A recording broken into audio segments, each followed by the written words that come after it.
विजेता maths channel में आपका स्वागत है। आज हम कक्षा 7 के गणित में प्रश्नावली 2.3 का प्रश्न क्रमांक 2 हल करेंगे। प्रश्न है, निम्नलिखित भिन्नों में से प्रत्येक का व्युत्क्रम ज्ञात कीजिए।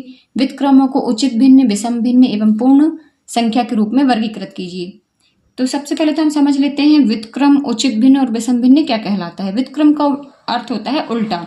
जैसे 3/7 है तो इसका उल्टा हो जाएगा 7/3। तो व्युत्क्रम तो समझ में आ गया। अब आती है उचित भिन्न की बारी।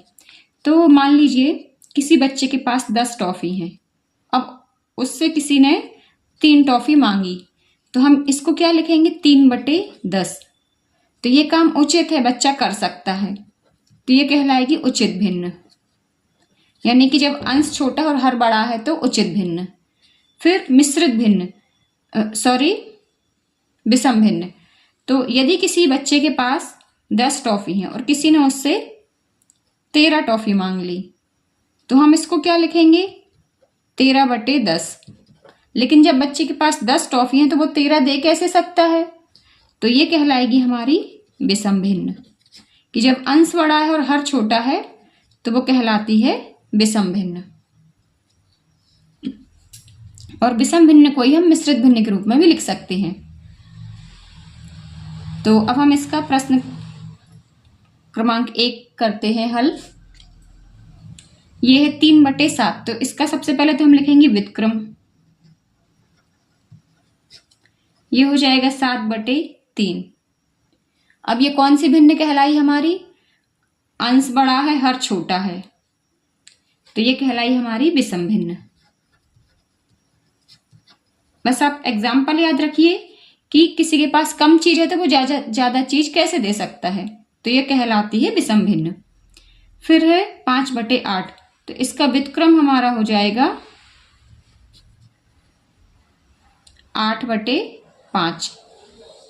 अब देखिए अंश बड़ा है और हर छोटा है, हो जाएगी विषम भिन्न।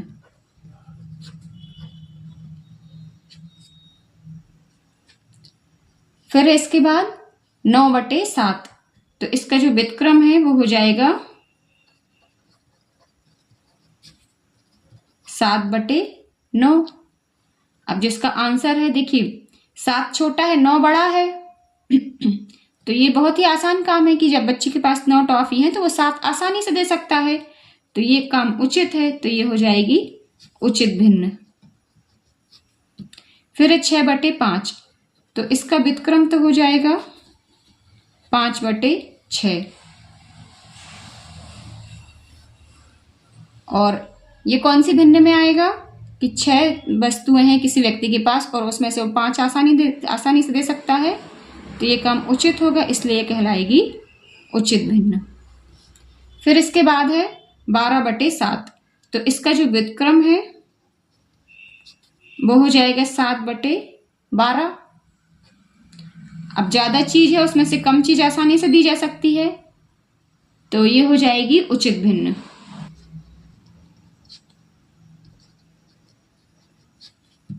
फिर है 1/8। तो इसका जो व्युत्क्रम है ये हो जाएगा हमारा 8/1। या अकेला 8, तो 8 के नीचे कुछ नहीं है, इसलिए कहलाएगी पूर्ण संख्या। और फिर इसका 7वें भाग में संख्या दी है 1/11। तो ये है 1/11। इसका व्युत्क्रम ये हो जाएगा अकेला 11, और जो 11 है ये है पूर्ण संख्या।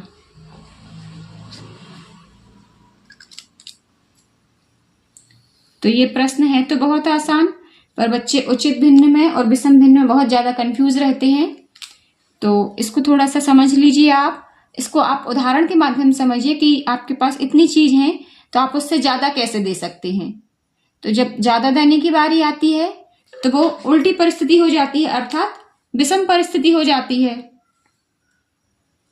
तो वो कहला गई विषम भिन्न। और जब आपके पास जितनी चीजें उससे कोई कम मांग रहा है तो वो उचित है देना, तो वो कहलाती है उचित भिन्न। आई होप कि ये प्रश्न आपको समझ में आ गया होगा। कहीं कोई प्रॉब्लम हो आप मुझे कमेंट्स में पूछ सकते हैं। फिर मिलते हैं नेक्स्ट वीडियो में। तब तक के लिए जय हिंद, वंदे मातरम।